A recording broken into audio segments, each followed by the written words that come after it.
Ya, terima kasih Anda masih bersama kami di Sudut Pandang. Kita akan kembali melanjutkan perbincangan. Tadi saya akan tadi terputus di Mas Yoga ya. Pertanyaan ini saya akan lempar ke Mas Yoga. Mas Yoga, apa catatan untuk masyarakat terkait mitigasi dan apa juga catatan untuk masyarakat terkait penanggulangan banjir ini? Baik, saya bagi jadi dua ya. Yang pertama tentu kita apresiasi kepada Pak Budi dan kawan-kawan yang sudah membangun masyarakat yang tangguh bencana ini, malahan bahkan bisa menjadi contoh beberapa titik lokasi banjir di Jakarta dan sekitarnya.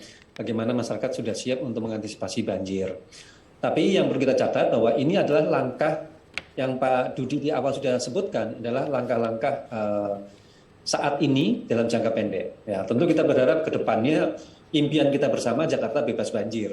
Tentunya juga Pak Dudi juga ingin pemukiman di sekitar Pondok Labu misalnya bebas banjir, itu pasti harapan semua warga di Pondok Labu ya. Saya rasa semua sama semangatnya. Nah, ini satu yang dipahami bahwa ini jangka pendek oke, ya. Tetapi yang kedua, Mas Imam, kita harus punya mimpi bersama bahwa pada tahun keberapa Jakarta benar-benar dalam tanda petik bebas banjir. Bukan 0% ya, tetapi banjirnya menurun secara signifikan. Itu kemajuan yang luar biasa. Apa yang perlu dipertimbangkan? Ada 3. Yang pertama harus kita ingat bahwa dengan adanya perubahan iklim, ternyata curah hujan dan intensitas hujan kita ini semakin tinggi, bukan turun tapi semakin tinggi ya. Kalau kita catat di awal 2020 dan 2021 itu ada kecenderungan bahkan di atas 370 bahkan ya.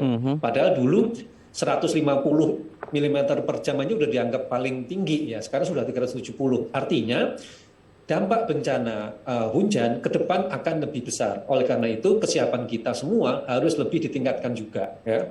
Jangka pendek oke, tapi jangka panjang kita harus punya. Apa itu? Yang kedua, yaitu segera melakukan, ada 2, pemerintah dan masyarakat tentunya ya. Pemerintah tentu bisa melakukan pembenahan sungainya, merevitalisasi situ dan lumbung waduk, ditambah waduk baru, kemudian rehabilitasi saluran air yang ada di seluruh wilayah DKI Jakarta, perbaikan kawasan pantai utara, itu tugas-tugas pemerintah. Termasuk juga pembuatan sumur resapan air atau vertical drainage. Lalu masyarakat bisa apa? Masyarakat juga bisa melakukan banyak hal, ya, mulai dari mengoptimalkan lahan rumahnya sebagai daerah resapan air misalnya, yang sederhana. Kemudian menampung air hujan untuk kebutuhan sehari-hari misalnya. Bahkan untuk kawasan yang titik rawan banjir selalu terjadi setiap saat musim hujan, tidak ada pilihan untuk melakukan relokasi misalnya. Kalau kondisi pemukimannya di bawah air sungai misalnya, maka kebijakan antara pemerintah dan masyarakat yang paling realistis adalah merelokasi pemukiman. Ini salah satu strategi yang harus diambil kalau kita punya impian Jakarta akan bebas banjir pada 10 tahun ke depan misalnya. Nah, PR ini yang menjadi PR kita semua ya. PR masyarakat, PR pemerintah, bahkan teman-teman media untuk melakukan sosialisasi. Kira-kira itu Mas Imam. Sebagai penutup lagi Pak Dudi, untuk early warning dan juga selama 3 bulan ini kita masih punya waktu gitu ya. Bisa dijelaskan kembali apa yang akan disiapkan oleh teman-teman SDA untuk penanggulangan banjir di Jakarta, setidaknya sesuai dengan target yang digaungkan gitu oleh pemerintah, 6 jam insya Allah surut.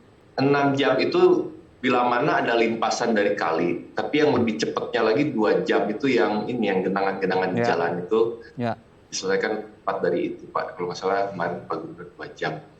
Dan itu yang tetap kita coba antisipasi dengan memang tidak bisa secara alami kembali, sehingga kita menambah sarana-sarana terkait dengan pompa, baik itu pompa yang portable apung, yang untuk memang genangan-genangan di jalan, ataupun yang memang tergenang, contoh seperti kemarin yang di Jakarta Selatan yang sampai 2 meter tergenang itu kita cepat karena ada prasarana yang memiliki kemampuan untuk mempush itu supaya lebih cepat keluar dari wilayah yang tergenang. Jadi itu mungkin yang kita siapkan. Oke, baik, terima kasih Pak Dudi sudah bergabung di Sudut Pandang. Mas Yoga juga terima kasih sudah bergabung di Sudut Pandang. Dan juga Pak Budi Utomo, terima kasih sudah bergabung. Semoga lebih banyak lagi kampung-kampung siaga yang akan hadir di Jakarta sehingga masyarakat tahu apa yang harus mereka lakukan ketika bencana ini datang. Terima kasih narasumber, salam sehat, selamat melanjutkan aktivitas kembali. Selamat malam. Ya pemirsa, usai sudah perjumpaan kita hari ini di Sudut Pandang, saya Muhammad Syarif pamit. Kita akan berjumpa lagi di Sudut Pandang pekan depan dengan tema yang berbeda. Sampai jumpa.